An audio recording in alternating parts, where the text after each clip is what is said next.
Hey everyone, Lachlan here, the Exuan, back with another Minecraft tutorial, and today I have something pretty cool for you guys. It is a new pumpkin and melon farm using the observer blocks.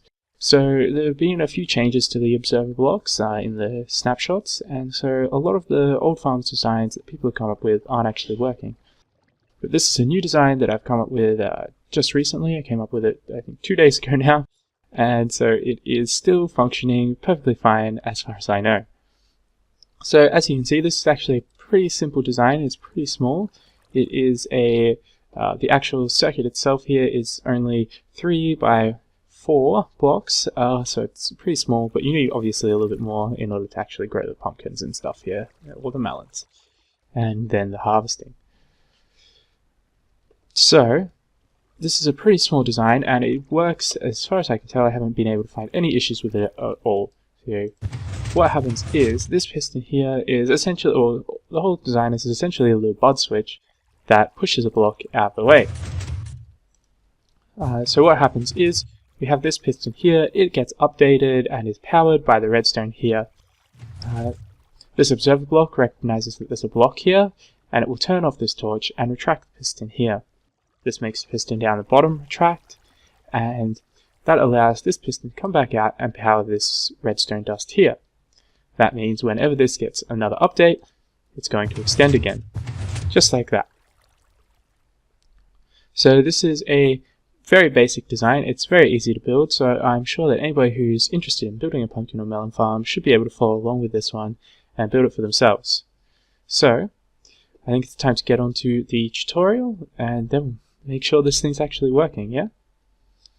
So, to build just one little cell of this is very simple. You need to, first of all, place your dirt blocks down, and that's just to grow your pumpkins or melon on. We'll then create a little section here, and this is to hold the water. If you're making it longer, obviously you don't need these blocks on the side, because you just have your continuous water stream, either one way or the other.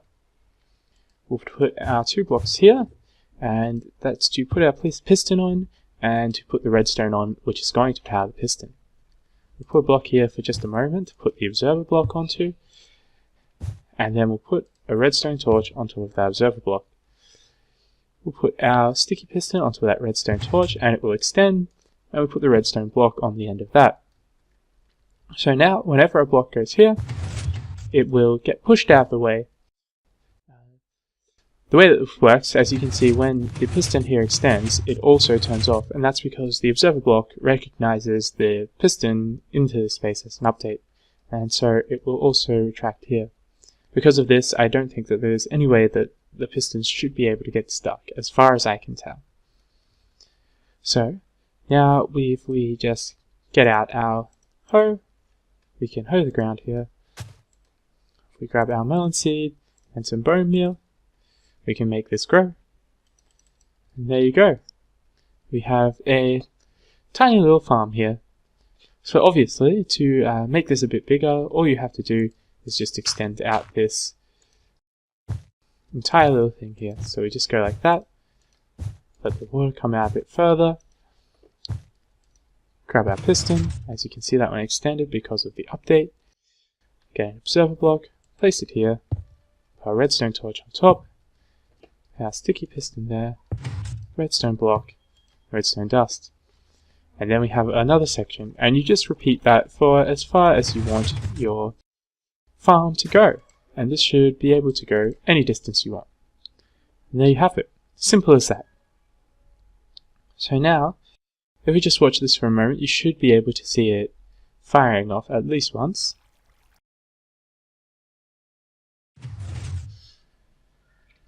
So there you go, you just saw it fire there, and there it goes again.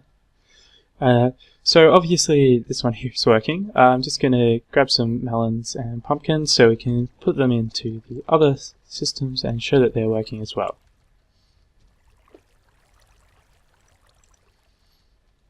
So if I was to place a melon here, you can see it harvests perfectly fine. Here. And of course the one that we made over here, harvesting the melons and pumpkins. So, as far as I know, like I said, this is a new design. I'm pretty excited about it because it seems to be a very great design for melon and pumpkin farms. So I'm hoping that people will be able to use this really well in the world. Hopefully as well they don't change the way the observer blocks work again, but this seems to work pretty well for now at least, and if there are any problems in the future, I'd love to fix them, so let me know if anything like that happens. We'll see what we can do. So, I think that's all for today. Don't forget to like, comment and subscribe. I've been Lachlan, Dig Zun, and I'll see you later.